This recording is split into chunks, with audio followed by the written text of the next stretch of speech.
వీక్షకులందరికీ నమస్కారం.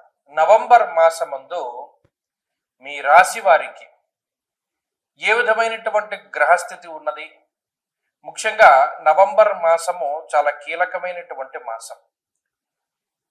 ఈ మాసమందు అనేక గ్రహాల తాలూకు స్థితిగతులు, ఉదాహరణకి అతిచారంలో ఉండేటువంటి గురువు తిరిగి వక్రగతిని ప్రారంభం చేయడం, చాలా కాలంగా వక్రగతిలో ఉన్నటువంటి శనేశ్వరుడు తన యొక్క వక్రగతిని పూర్తి చేసి మరలా రుజుమార్గంలో సంచరించడం, కుజుని యొక్క స్థితిగతులు, రవి యొక్క మార్పు, ఇలా అన్ని గ్రహాలు కూడా తమ యొక్క స్థానాలని కొంత ప్రభావితం చేస్తూ ఉన్నాయి. ఉదాహరణకి ఈ మాసంలో ఉండేటువంటి గ్రహస్థితిని గమనిస్తే 10వ తారీఖు దగ్గర నుండి బుధుని యొక్క వక్రగతి ప్రారంభమవుతుంది. అయితే ఈ మాసంలో బుధుడు వక్రించి ఉన్న రుజు మార్గంలో ఉన్న తులారాశిలోనే బుధుని యొక్క సంచారం ఉన్నది.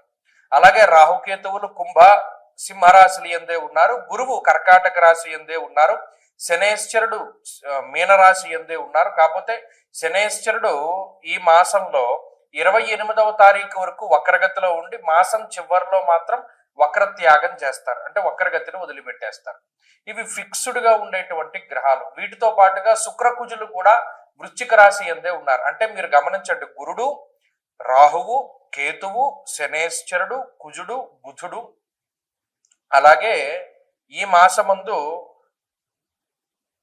శుక్రుడు కూడా ఆల్మోస్ట్ స్థిరంగానే ఉన్నారు. మిగతా గ్రహాలు అంటే పర్టికులర్ గా రవి గ్రహం యొక్క స్థితిగతులను గనక మనం పరిశీలన చేస్తే 16వ తారీఖు వరకు తులారాశి యందు, 16వ తారీఖు తర్వాత వృశ్చిక రాశి యందు రవి యొక్క సంచారం అనేటువంటిది ఉంటుంది. కాబట్టి ఈ మార్పు ప్రభావితం చెందిస్తూ ఉంటుంది. గురుని యొక్క అతిచారము, శని యొక్క వక్రగతి ముగింపు, ఇవన్నీ కూడా తీవ్రమైనటువంటి ప్రభావాన్ని చూపించబోతూ ఉన్నాయి ఈ నవంబర్ మాసంలో. కాబట్టి ఇటువంటి గ్రహ సంచారాన్ని అనుసరించి మీ రాశి వారికి ఏ విధమైనటువంటి ఫలితాలు కలగబోతూ ఉన్నాయి అనేటువంటి విషయాన్ని చాలా క్లుప్తంగా ఈ వీడియోలో మనం తెలుసుకునేటువంటి ప్రయత్నం చేద్దాం. మిథున రాశి వారికి ఉండేటువంటి గ్రహగతులను కనుక పరిశీలన చేస్తే ఈ నవంబర్ మాసంలో రాశి వారికి గురుబలం ఉన్నది, బుధ బలం ఉన్నది, శుక్రబలం ఉన్నది, రవి బలం ఉన్నది, కుజ బలం ఉన్నది. అంటే దాదాపుగా ఈ రాశి వాళ్ళకి 5 యోగించేటువంటి గ్రహాలు ఉన్నాయి. ఇందులో బుధ శుక్రులు కొంత అటు ఇటుగా కొన్ని రోజులు యోగించకుండా ఉండొచ్చు కాక అది వేరే విషయం. 16వ తారీఖు వరకు రవి బలం లేకపోయినా 16 దాటాక రవి బలం కంప్లీట్ గా వచ్చినటువంటి తరుణంలో మిథున రాశి వారికి ఇది నిజంగా గొప్ప మాసంగా చెప్పవచ్చు. ఎందుకంటే కారణం, గత మాసంలో చూడండి యోగించేటువంటి గ్రహాలు ఏమీ లేవు. కేవలం ఏదో ఒక గ్రహం మాత్రమేనో 2 గ్రహాలు మాత్రమే, అది కూడా చిన్నగా యోగిస్తూ ఉన్నటువంటి తరుణం. కానీ ఇప్పుడు అలా కాదు, చాలా డామినేటివ్ ప్లానెట్స్. గురుడు దీర్ఘ సంచార గ్రహం తన యొక్క అతిచార వక్రగతుల వల్ల 2వ స్థానాన్ని పొంది యోగిస్తూ ఉన్నటువంటి స్థితి. 2 కుజుడు చాలా ముఖ్యమైనటువంటి గ్రహం. ఎంతో కాలమైంది ఆయన యోగించి, 6 నెలలు దాటిపోతుంది. ఇప్పుడు ఆయన యోగిస్తూ ఉన్నారు. ఆ తర్వాత రవి 3 నెలల తర్వాత యోగిస్తూ ఉన్నారు. ఆ తర్వాత బుధ శుక్రులు. అంటే గమనించండి, షష్ఠే రవౌ సుసౌఖ్యాదిన్యత్ర కార్య అర్ధసాధనం మనస్సౌఖ్యం సదానందం. అలాగే షష్ఠ స్థానమందు వస్త్రలాభో ధాన్యలాభ ధనలాభ యశస్తథా. ఏది చెప్పినా కూడా లాభము, సౌఖ్యము, మానసిక ప్రశాంతత, ఆర్థికాభివృద్ధి, ఉద్యోగాభివృద్ధి, ధనాభివృద్ధి, వంశాభివృద్ధి, వీటి గురించే మాట్లాడింది శాస్త్రం. కాబట్టి మిథున రాశి వారికి ఇది చాలా గొప్ప మాసంగా చెప్పుకోవచ్చును.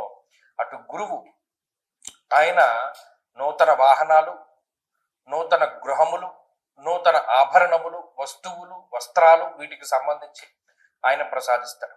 రుణబాధలు, రోగబాధలు, శత్రుబాధలు తగ్గడానికి కుజరవులు ఉపయోగిస్తారు. అక్కడ షష్ఠ స్థానమందు సుసౌఖ్యాది, సౌఖ్యవంతమైనటువంటి రోజులు ఉండడానికి. మరి అక్కడ రవి ఉపయోగపడుతున్నారు, కుజుడు ఉపయోగపడుతున్నారు, శత్రు నాశనానికి ఉపయోగపడుతున్నారు. బుధ శుక్రులు ఇద్దరు కూడా సపోర్టివ్ గా ఉపయోగపడతారు. అంటే ఎవరైనా మనకి వచ్చి సపోర్ట్ చేసేటువంటి పరిస్థితి. గతంలో ప్రతిదీ ఒంటరిగా కష్టపడ్డటువంటి ఈ రాశి వారికి అంత కష్టపడేటువంటి పరిస్థితులు ఉండవు. కాబట్టి ఇక్కడ అనేక రకాలైనటువంటి వాటి నుండి విడుదల, విముక్తి అని చెప్పవచ్చును. అనేక రకాల బాధలు, కష్ట నష్టాల నుండి బయటపడేటువంటి పరిస్థితులకి ఈ గ్రహస్థితి కారణమవుతుంది. ఇక ఉద్యోగము, వ్యాపారము, వ్యవహారము, ఇటువంటి వాటిలో ఉన్నతమైనటువంటి స్థితిని కలిగించడానికి కూడా ఈ గ్రహస్థితి ఉపయోగపడుతుంది. కాబట్టి గత మాసాలతో పోల్చుకుంటే ఖచ్చితంగా మిథున రాశి వారికి ఇది చాలా అద్భుతమైనటువంటి సమయము. వారు మంచి ఉన్నతమైనటువంటి స్థితిలో ఉంటారు. అటు ఉద్యోగంగా పరంగా కానివ్వండి, ఆరోగ్య పరంగా కానివ్వండి, కుటుంబ పరంగా, శుభ కార్యక్రమాలకి సంబంధించి, సంతానోత్పత్తికి సంబంధించినటువంటి విషయాలు, ఇలా అనేక రకాలైనటువంటి అంశాల్లో అభివృద్ధి కనబడుతూ ఉన్నది. చాలా కాలంగా అమ్ముడు అవ్వనటువంటి మీ ప్రాపర్టీస్ అమ్ముడవుతూ ఉండడం, ఏదైనా లిటిగేషన్ లో ఉంటే అవన్నీ కూడా బయటపడుతూ ఉండడం, కోర్టు వ్యవహారాలు ఒక కొలిక్కి వస్తూ ఉండడం, ఇలా అనేక రకాలైనటువంటి అంశాలు ఈ రాశి వారికి అనుకూలంగా ఉంటాయి. కాబట్టి మిథున రాశి వారి యొక్క గ్రహగతులు బాగున్నాయి. మరిన్ని అనుకూలమైనటువంటి ఫలితాలను సాధించడానికి ప్రతిరోజు కూడా రుద్రకవచాన్ని పారాయణ చేస్తూ ఉండడం చెప్పదగినటువంటి సూచన.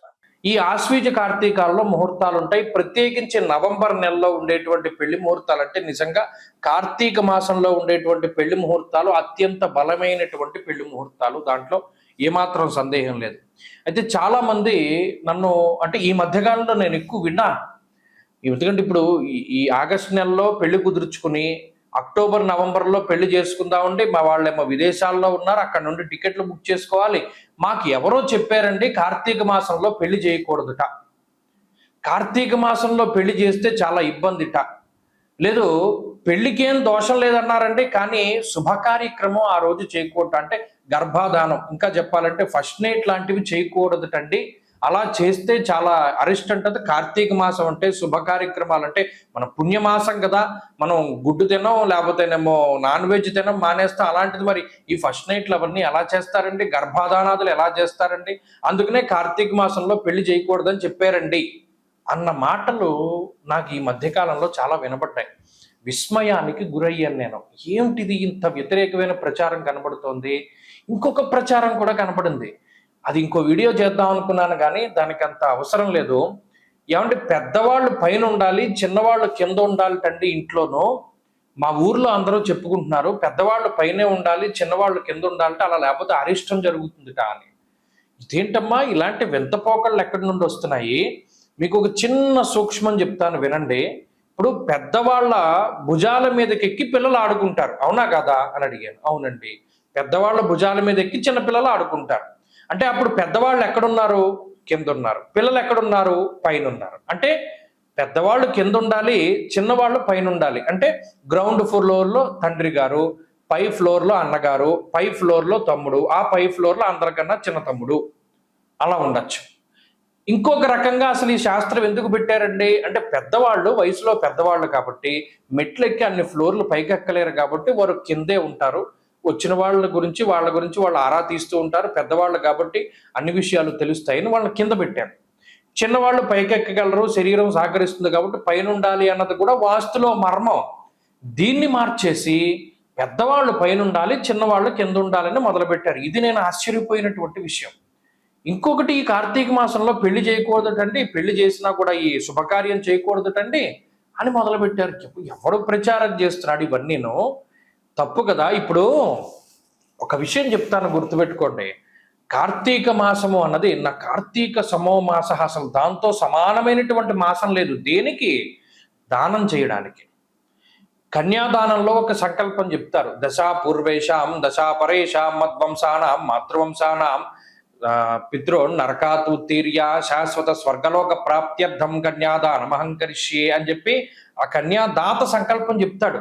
అంటే ఏంటి? ఇటు దశాపూర్వేశాం దశాపరేషాం అంటే 10 తరాల ముందు 10 తరాల తర్వాత ఉన్నటువంటి వాళ్ళు ధరించిపోవడానికి ఈ కన్యాదానం చేస్తున్నాను నేను. సాలంకృత సహిరణ్యోదక కన్యాదానం అహంకరిష్యే, అలంకారం చేసి కన్యాం కనక సంపన్నాం కనకాభరణేర్యుతాం అంటే అంత కనకాభరణాలతో కూడా అలంకారం చేసి దానం చేస్తున్నాను అంటే ఎంత తరించిపోతారు. ఒక బంగారం దానం చేయడమే చాలా కష్టం ఈ రోజుల్లో.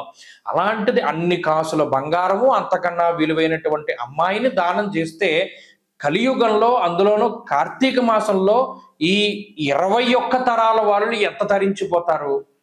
ఈ విషయాన్ని మానేసి కన్యాదానం చేయకూడదు లేదా పెళ్లి చేయకూడదు అనేటువంటి ధోరణి రావడం అనేటువంటిది చాలా పొరపాటు. కాబట్టి అది తప్పు. పెద్దవాళ్ళు పైన ఉండాలి అన్నది తప్పు. ఈ రెండింటినీ కూడా మార్చుకోండి. పెద్దవాళ్ళు కింద ఉండాలి, చిన్నవాళ్ళు పైన ఉండాలి. కన్యాదానం చేస్తే, కార్తీకంలో చేస్తే 21 తరాల వాళ్ళు తరించిపోతారు. కాబట్టి కార్తీక మాసంలో నిరభ్యంతరంగా వివాహాదులు చేసుకోవచ్చును. దానికి ధర్మపరమైనటువంటి కామానికి ఏ విధమైనటువంటి లోపము లేదు, ఏ విధమైనటువంటి దోషము ఉండదు. ఎందుకంటే సృష్టి కార్యం జరగాలి, అది ధర్మబద్ధంగా జరిగితే అసలు బ్రహ్మగారు ఉన్నదే అందుకు, సృష్టి చేయమనే మానవులను సృష్టించాడు. కాబట్టి చక్కగా వివాహాదులు అవి చేసుకోవచ్చును, ఏ విధమైనటువంటి లోపము లేదు. స్వస్తి.